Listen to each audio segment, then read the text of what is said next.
Es una condición que padecen unos 35,000 puertorriqueños y es el diagnóstico más común que lleva a las personas a recibir servicios especializados de salud mental. Hablamos de la esquizofrenia y con nosotros se encuentra el doctor William Lugo Sánchez, porque estamos en las inmediaciones del Hospital San Juan Capistrano, acá en la capital. Él es el director médico de esta institución y vamos a hablar sobre esta condición. Le damos la bienvenida al podcast El Consultorio. Es el primer podcast en donde estamos tratando temas de salud mental y yo digo, me parece súper importante este tema y otros más que espero que podamos tratar en un futuro. Esto de la esquizofrenia es una condición de salud que viene a identificarse con nombre y apellido ya en el siglo XX. Primero que todo, gracias por la invitación, un placer.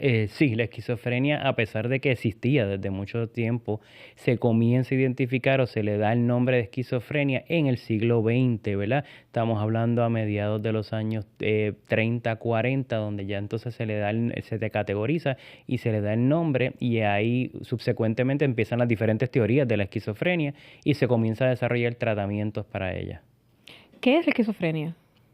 La esquizofrenia es un trastorno psicótico que está acompañado de lo que nosotros categorizamos como síntomas positivos y síntomas negativos. ¿Qué son los síntomas positivos? Síntomas positivos son las alucinaciones, las ideas delirantes y este comportamiento extraño y desorganizado que los pacientes esquizofrénicos pueden tener. Los síntomas negativos son la apatía, el desgano y la falta o el deseo de no tener interacción social y estar yo por mí solo, no quiero compartir con nadie. Y el conglomerado de tanto los síntomas positivos como los síntomas negativos es lo que se conoce como la esquizofrenia.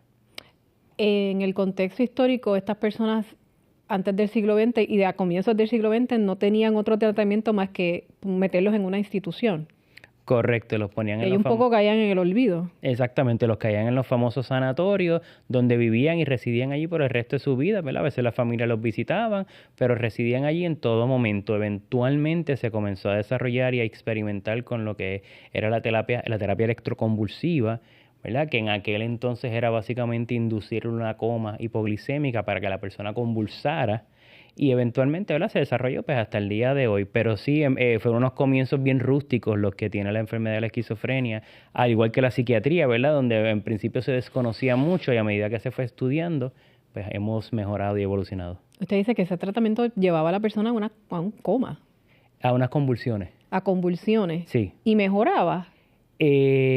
Pues lo que las personas entendían en ese momento sí, ¿verdad? También es parte de nuestra historia que de la psiquiatría hacían lobotomía, ¿verdad? Decían, mira, pues si le sacamos esta parte del cerebro a la persona, a lo mejor esto mejora y sacaban partes del cerebro a ver si la persona mejoraba. Así que sí, muchos de estos pacientes, ¿verdad? En el 1800, 1700 sufrían mucho porque no se conocía la condición, no se conocía un tratamiento y todo era experimental. Para, ¿verdad?, poder llegar a lo que estamos hoy. Usted dice que a partir de los 30 a los 40 empieza a definirse un poco más lo que es la esquizofrenia y a su vez los tratamientos. Correcto, sí. Esas manifestaciones, hablaba de manifestaciones positivas y negativas. Sí. Esas son las principales manifestaciones de un paciente. Sí, ¿verdad? Los positivos es lo que casi la mayoría de nosotros conocemos como la parte psicótica, ¿verdad? Estoy escuchando voces, estoy viendo cosas, ¿verdad? Importante que las alucinaciones, nosotros podemos alucinar por todos nuestros sentidos. Tenemos 5 sentidos, pueden haber 5 tipos de alucinaciones. Ideas delirantes, ¿verdad? Y que es una idea delirante, es esta idea falsa, fija, en que no hay manera de razonar con ella y no es compatible con el grupo social donde la persona, ¿verdad?, se mueva o crea. Como por ejemplo... El ejemplo que yo siempre utilizo, ¿verdad?, con mis estudiantes es, yo llegué a tratar a una paciente que practicaba el vampirismo y me la refirieron por otra cosa, pero ella practicaba el vampirismo y cuando yo trato de averiguar qué es el vampirismo, me siento con ella, la entrevisto, pues yo se reunía, este grupo de personas, nos hacíamos pruebas de sangre, contratábamos flebotomistas, nos sacábamos la sangre y de repente un viernes por la noche en vez de vinito, pues tomábamos nuestra sangre con comida. Eso, aunque es extraño, ¿verdad? Y esa expresión suena extrañísimo. En ese grupo social es normal. Y por eso no se puede considerar como una idea delirante porque había un grupo que creía en esto. Así que por eso no es una idea delirante porque no es congruente con el grupo social de esa persona. Lo mismo en Puerto Rico lo tenemos con los santeros. Así que si en ese grupo social eso es normal, no lo podemos categorizar como algo patológico. En el caso de las alucinaciones, la persona siente que es real, hay una persona ahí que le está hablando o lo está amenazando. Sí, sí, la persona en las alucinaciones, para la persona esto está ocurriendo. Y por eso uno de los errores más comunes que se cometen, ay, no hay nadie, no te están diciendo nada, nadie te ha llamado. No, yo lo estoy viviendo, ¿verdad? Como así como te veo ahora. Porque eso es un error, porque quizás el paciente o el familiar del paciente de buena fe, pensando que lo está ayudando, le va a indicar que lo que está viendo no es real. Porque ese no es necesariamente el mejor acercamiento para ese paciente. Porque los pacientes, ¿verdad? Esquizofrénicos, y cuando les ponemos mucha estructura pueden tornarse violentos porque yo estoy viendo que me están persiguiendo, yo veo a esta persona. Así que hay que buscar otras maneras y formas para trabajar, no la confrontación en donde te digo, no, eso no es real y tú te lo estás inventando. ¿Hay algún punto donde la persona quizás se da cuenta de que no lo es? Una vez en tratamiento farmacológico, esto ocurre, o sea, una persona con un nivel de educación bien alto y que entonces empieza a cuestionar, ok, espérate, yo estoy viendo aquí una segunda persona al lado, pero nadie habla con ella, nadie le dice nada, solamente yo soy la única persona que le escucho. O sea, que esto requiere, ¿verdad?, de un procesamiento Usted habla de un nivel de cognitivo. educación bien alto, quiere decir que hay pacientes que pueden funcionar en la sociedad, pueden integrarse de alguna manera. Sí, conocemos psiquiatras con diagnóstico de esquizofrenia, ¿verdad? Las personas que no lo han visto, la película Beautiful Mind, donde este matemático esquizofrénico que fue profesor de la universidad, pero requiere de esta capacidad una capacidad y una educación de yo puedo pensar y analizar mis pensamientos y lo que estoy viendo, y analizar esto será real, no será real. Eso va a depender, es decir, la esquizofrenia tiene grados, por ejemplo, no sé, pensando por analogía en una fiebre, pues puede haber una fiebre de 100, de 101, 102, y que cambien esas manifestaciones. Es decir, van a haber pacientes que siempre van a tener que estar en una institución, o es posible llevar a cualquier paciente a tener una vida relativamente normal. ¿De qué va a depender eso? La mejor analogía, y para que todos nos entiendan, pudiese ser la diabetes. No todos los diabéticos tienen que tener diálisis, pero si yo no me cuido mi diabetes y yo no sigo la dieta, voy a terminar en diálisis y con infartos y con amputaciones. Lo mismo ocurre con la esquizofrenia. Eso tiene que ver con la etapa en donde se logra diagnosticar y se logra recibir tratamiento. La esquizofrenia en los hombres usualmente se diagnostica entre los 16 a 23, igual en las mujeres, pero las mujeres tienen un segundo pico luego de los 40. Así que obviamente la fémina que se diagnostica después de los 40 ya tiene mucha más experiencia, tiene más conocimiento, así que usualmente tienen mejor curso de tratamiento. Cuando es más joven, al igual que las condiciones médicas, ¿verdad? Pues estoy en la adolescencia, estoy en la rebeldía, mamá y papá no me entienden, ellos no saben lo que está pasando, yo soy el que sé, y pues el curso de tratamiento usualmente es peor. O sea, la esquizofrenia mayormente se va a diagnosticar en la adolescencia. ¿Hay alguna razón para eso?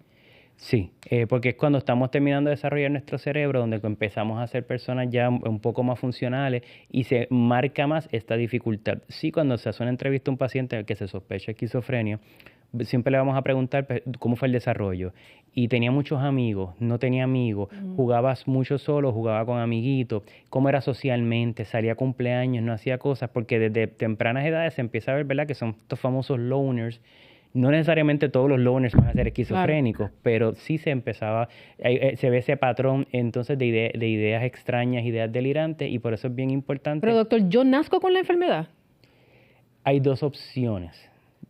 Todos nosotros tenemos lo que se conoce como el genotipo y el fenotipo. Genotipos son mis genes, con lo cual ya yo nací. No todos mis genes se activan. Se pueden activar por trauma, se pueden activar por maltrato, se pueden activar por uso de sustancias. O hay algunos que se activan automáticamente.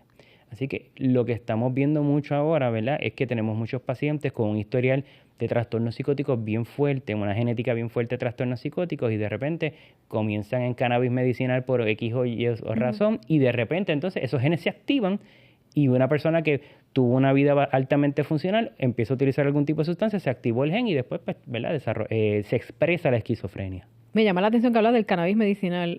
¿Se ha descubierto alguna correlación? No es... ¿O es algo que ustedes han comenzado a ver ahora que el cannabis medicinal obviamente se abre al mercado? Muchos estados lo legalizan, en Puerto Rico también, y entonces pues estamos viendo esta tendencia en los pacientes. Nosotros lo conocíamos, ¿verdad? Y muchas personas que van a estar escuchando y viendo el famoso té de campana, se tomó un té de campana y se quedó en un viaje. Pues este tipo de sustancia, si yo tengo la predisposición genética, activa ese gen y expreso la condición. Así que lo que estamos viendo es que obviamente muchas personas, ahora como el cannabis tiene indicaciones medicinales, muchas personas lo están utilizando, pues están llegando muchos pacientes con brotes psicóticos por la utilización del cannabis medicinal. Y una vez se activa, ¿hay vuelta atrás? No. Eso es bien interesante. Lo aprendiste y no hay manera de apagarlo. Y no hay forma de que ese paciente que va a acudir a ese doctor que le va a hacer esa recomendación pueda hay forma de anticipar esto, porque obviamente es algo, no es un resultado deseable, es un resultado que la persona quiere, supongo que querrá evitar.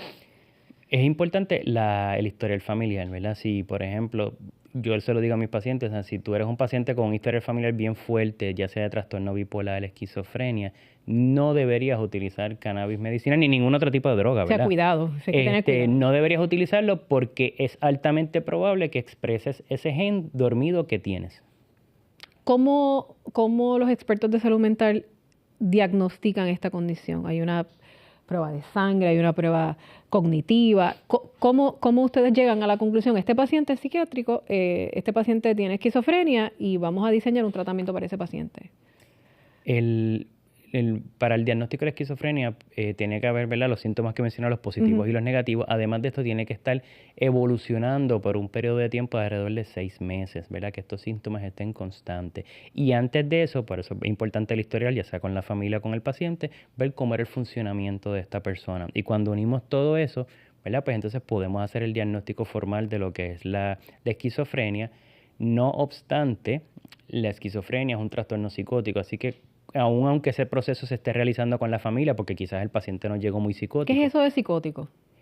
Nosotros escuchamos mucho a los profesionales, se va a poner psicótico. ¿Qué es eso? Que va a alucinar, que va a tener, ¿verdad?, unas ideas delirantes, que puede tener ideas paranoides, puede tener ideas paranoides que piensa que lo están siguiendo, que lo van a matar, que lo van a golpear, que te están persiguiendo, te quieren matar, te quieren hacer daño. Puedo pensarle que todo el mundo está enamorado de mí, puedo pensar que los extraterrestres me están raptando. Hay ideas, síntomas psicóticos que piensan que yo estoy vacío por dentro y me estoy pudriendo, ¿verdad? O sea, hay una magnitud enorme, pero básicamente, ¿verdad?, para las personas no entiendan, se salen de lo que es la norma. ¿Verdad? Estos pensamientos y estas ideas y lo que es lógico y no es ilógico. Al nosotros ver esto, ¿verdad?, lo empezamos a tratar como un trastorno psicótico. La esquizofrenia es un trastorno psicótico, no es el único. Así que se empieza un tratamiento y se sigue y se ve el paciente longitudinalmente, ¿verdad? Yo ahora veo un paciente, pues está psicótico, que pues vamos a darle tratamiento para su psicosis.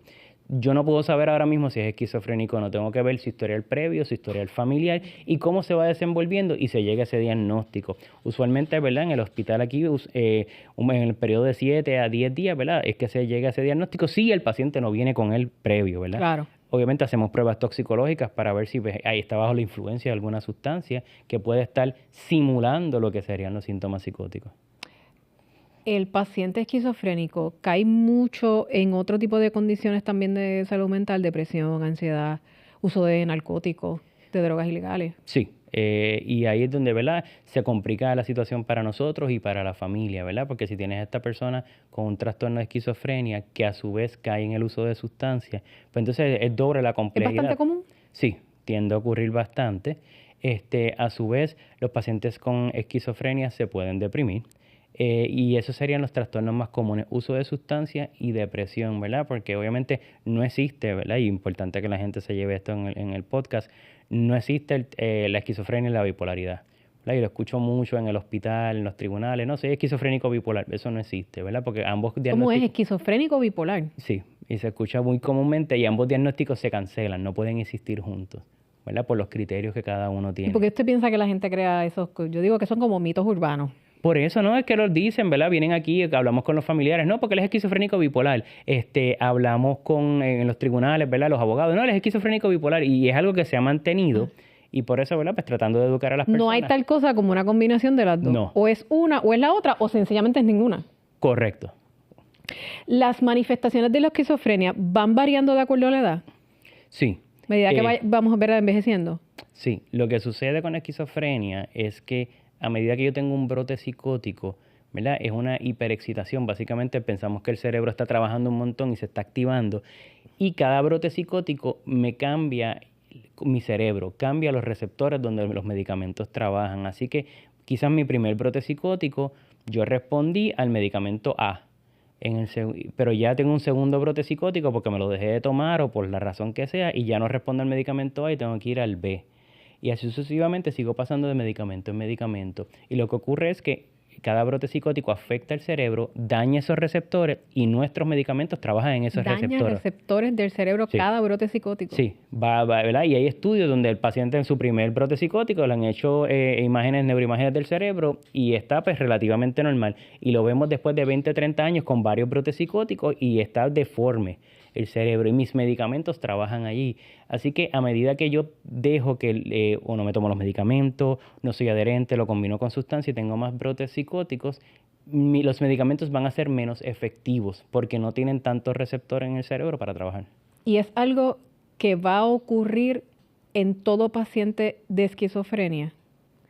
¿Cuánto un psiquiatra o un profesional puede evitar, una vez el paciente está diagnosticado y entra en tratamiento, que esos brotes ocurran? O independientemente de que yo esté medicado, van a ocurrir. No, los psiquiatras, ¿verdad? Ningún profesional de la salud lo va a evitar. Ahí es donde hay que reclutar a la familia y a la persona. Y tanto el paciente como sus familiares son los que los van a evitar.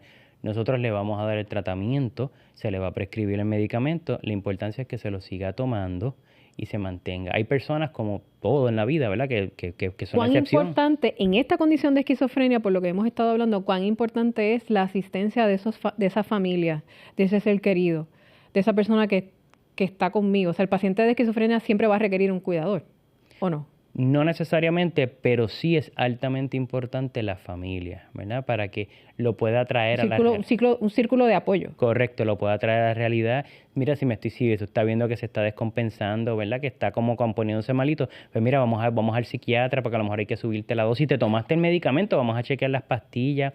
Está funcionando bien, ¿verdad? Muchos de los pacientes... El paciente se lo olvida, ¿se acuerda? Se le puede olvidar o está, ¿verdad?, se está tomando sus medicamentos, comienza a desarrollar alguna idea delirante que lo están envenenando. Pues no me voy a tomar el medicamento, pero no le voy a decir nada a mami y a papi. Lo que hago es que la cojo, me la pongo en el cachete y después le escupo.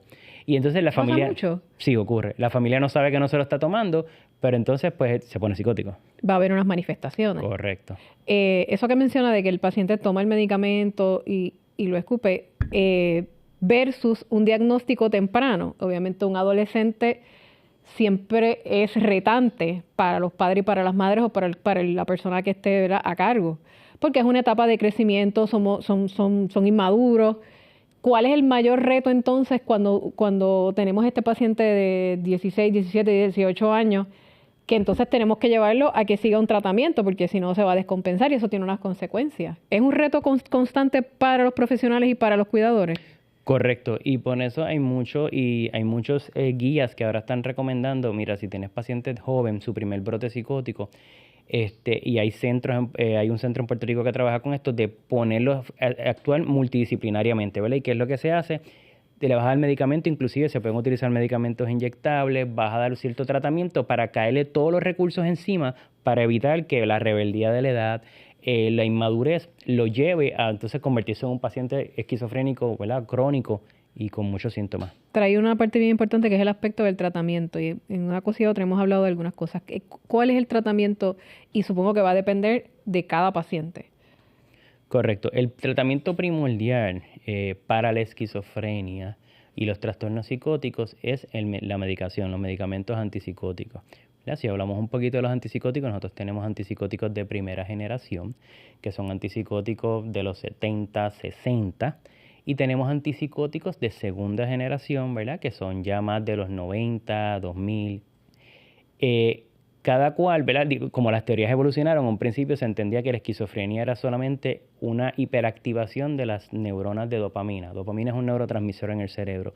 Y se pensaba que como había mucha dopamina, la persona alucinaba, tenía comportamientos desorganizados. Y estos primeros medicamentos, los de primera generación, lo que hacen es bloquear dopamina en el cerebro, para que entonces la dopamina no actúe tanto. Okay. Los de segunda generación, al continuar los estudios, se dan cuenta, pero además de la dopamina, mira, pero también la serotonina tiene algo más que ver. Porque fíjate, ellos como que se deprimen, como que no quieren compartir, se aíslan, no quieren hacer cosas. Así que le dan algo que aumente ese nivel de serotonina. Correcto. Y entonces donde estamos ahora mismo, estamos viendo que también está glutamato, que es otro neurotransmisor, y está GABA. Así que estamos viendo diferentes neurotransmisores y diferentes teorías y por eso continúa evolucionando a buscando los medicamentos con el menor perfil de efectos secundarios, ¿verdad? Que todos los medicamentos tienen, y a su vez con la mayor eficacia. Y así hemos ido evolucionando en cuestión de los medicamentos para poder entonces tratarlo, pero para cualquier trastorno psicótico el medicamento es el primordial y desafortunadamente, ¿verdad? Que en Puerto Rico, por razones fuera de mi entendimiento, no contamos unas clínicas especializadas para brindarle este tratamiento. ¿Por qué? Porque este paciente, yo no voy a entrar a un proceso de terapia para hablar de trauma y muchas otras cosas que se hacen en los procesos de terapia. ¿Qué se hace con este caso? Le voy a enseñar destrezas.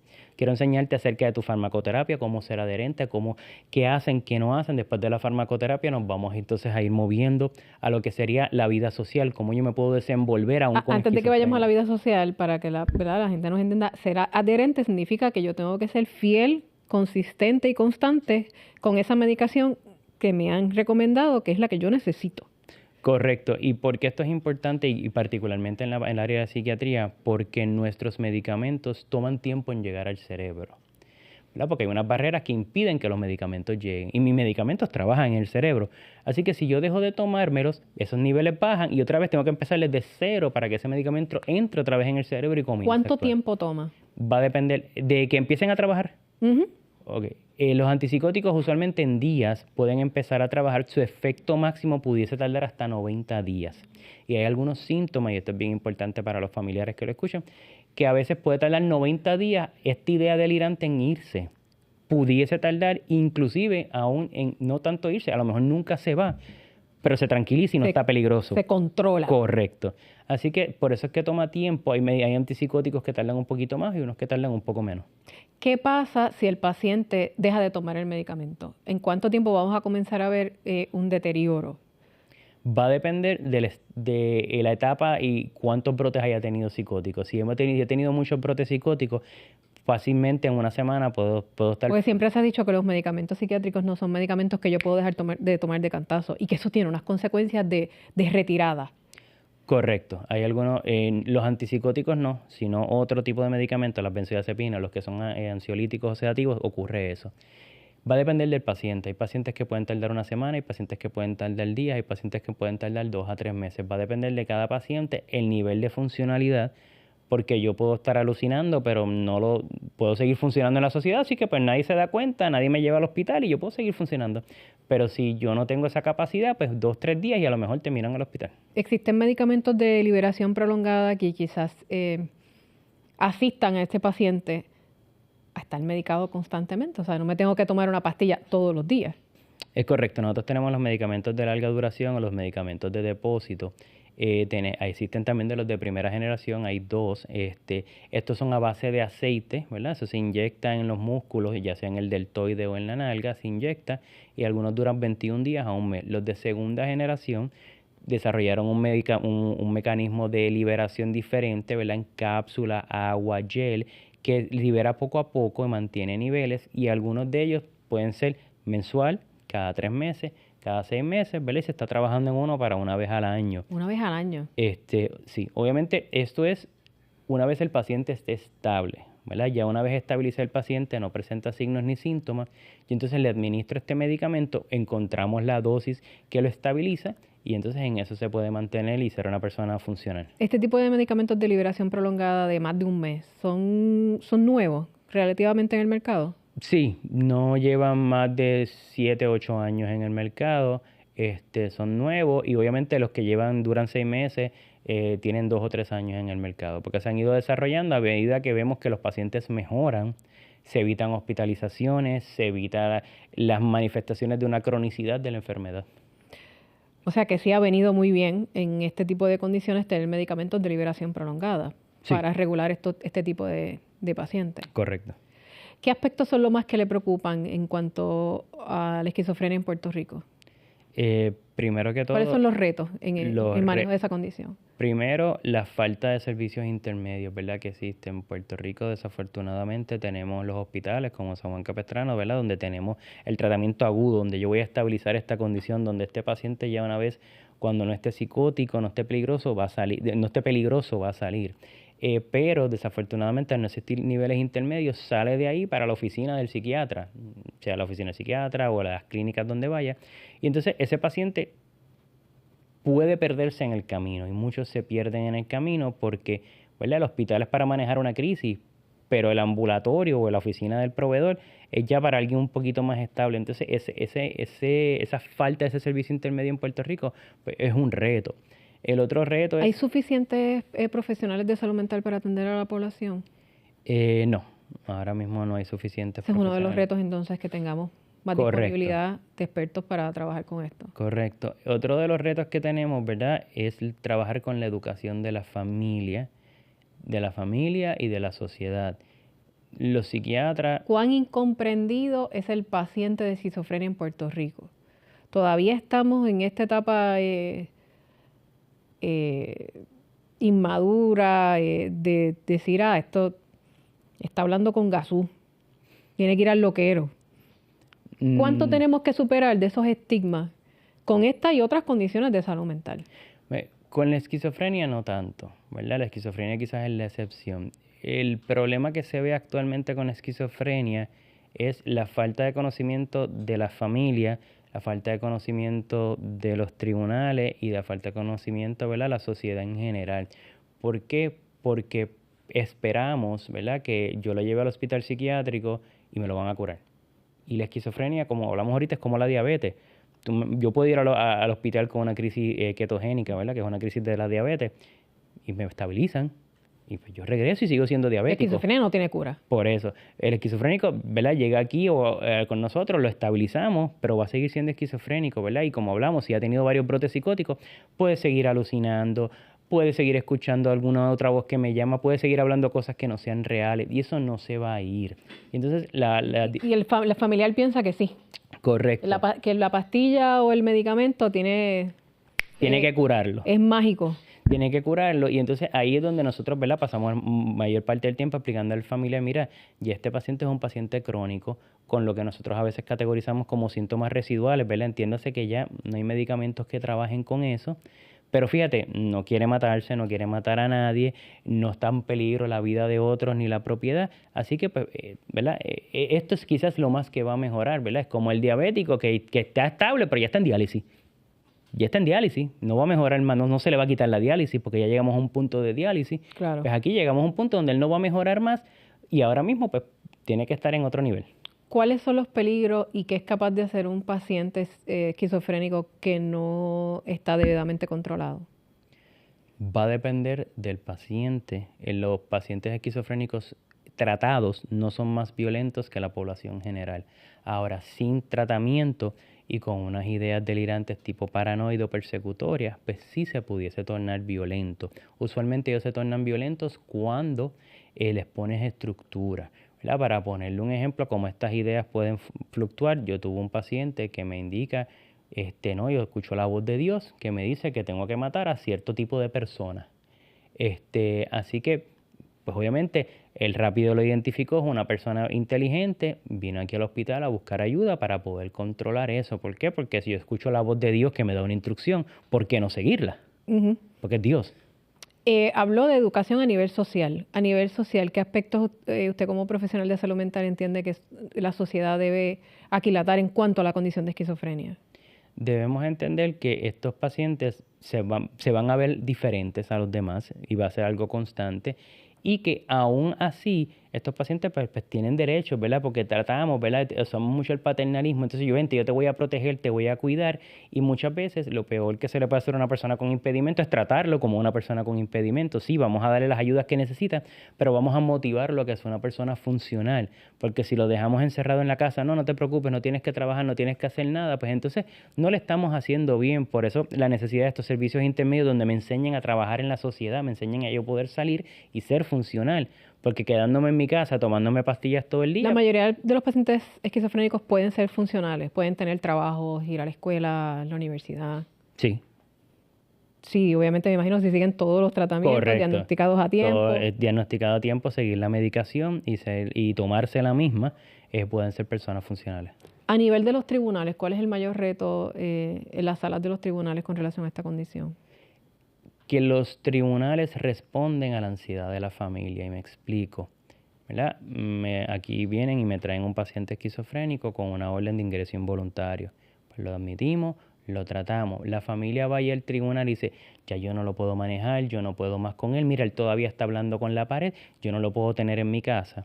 Y entonces el tribunal responde a esa ansiedad, no escucha al profesional que le está diciendo, mira, esto es crónico, eso no va a mejorar, pero ya no quiere hacerle daño a nadie, y el tribunal ordena que se ubica en un hogar. Como hemos conocido, leído en los rotativos, no hay hogares en Puerto Rico y los pacientes pueden estar hasta 2 y 3 años en un hospital psiquiátrico donde tienen otra Porque gente. no hay ninguna institución dedicada, sacando, ¿verdad?, lo que son los hospitales, que por lo que usted me ha explicado es cuando hay una crisis, cuando hay una situación particular que atender, ¿verdad? Correcto. Yo no voy al hospital todo el tiempo porque tengo una fiebre, me imagino que esa es la correlación, ¿verdad? Exactamente. Mardelis tiene una fiebre, pues va y busca acetaminofén, ¿no? No hay ninguna institución que pueda atender esa continuidad en caso de pacientes que están un poquito más malitos. AMSCA tiene varios hogares designados para este tipo de pacientes que se conocen en la categoría de sintomatología persistente, ¿verdad? Y ahí ya estamos escuchando que esto es algo que continúa. Y estos pacientes van a estos hogares. Lo que sucede es que son pocos hogares, ¿verdad? Y obviamente se llenan, y obviamente una vez se llenan, la única manera que el paciente sale es que la familia lo quiera sacar o que desafortunadamente fallezca. Entonces así es que se van moviendo esos turnos. Así que por eso además las que esperas largas. tiene unos costos. Correcto, para el Estado. Y a veces para la familia. Por eso es que los turnos son tan largos. Y entonces quizás este paciente lo tenemos estable, ¿verdad? No, aunque esté alucinando, pero está estable. Lo tenemos en un hospital con gente que acaba de llegar, gritando, brincando, bien psicótico. Entonces pues, el paciente me echa para atrás porque el ambiente terapéutico no es saludable para él. Y eso es uno de los retos que tenemos, ¿verdad?, con los tribunales. Los estamos educando, hablando con ellos, ¿verdad? Ahora que tenemos muchas salas especializadas, de explicarles de que el hospital no puede funcionar como una guardería para estos pacientes en lo que aparece en un hogar, porque va a deteriorarse. Obviamente, porque son espacios que ustedes requieren para los pacientes que le llegan en unas condiciones que ustedes necesitan estabilizar. Correcto. Y está ocupando ese espacio ahí. Exactamente. ¿Qué otras preocupaciones usted tiene como profesional de la salud mental con relación a este tema de la esquizofrenia en Puerto Rico? Los medicamentos, ¿verdad? Hablamos de muchos medicamentos de larga duración y espectaculares, 6 meses, 1 año. Cuando vamos a la realidad, los pacientes de Vital, de Reforma, lo tienen bien limitado, los accesos a todos estos medicamentos de larga duración. Los pacientes de Medicare Advantage y los pacientes de planes médicos comerciales tienen el famoso Step Therapy, ¿verdad? Y que es el Step Therapy, me tienes que dar primero después este otro, y después preguntarme si puedes dar este. Okay. Y obviamente pueden pasar meses en ese proceso y tengo un paciente que va deteriorando, ya tuvo su primer brote psicótico, su segundo, su tercero, su cuarto, y pues cuando venimos a ver, ¿verdad?, quizás el medicamento no fue tan efectivo como desde la primera ocasión utilizarlo. Así que esos son retos, ¿verdad?, de que a nosotros como son conversaciones pendientes que hay entre los componentes del sistema para poderlo mejorar, ¿no? Correcto, y son cosas que pues a nosotros nos alegra mucho que haya medicamentos una vez al año, pero cuando aquí me lo aprueben, pues pasarán 4, 5, 6 años, ¿verdad? Y que quizás empiecen a probarlo con limitaciones. ¿Cuál es el paciente más joven que usted ha sabido que se ha diagnosticado con esquizofrenia? Que yo haya atendido, el más joven, tenía 18 años. Wow.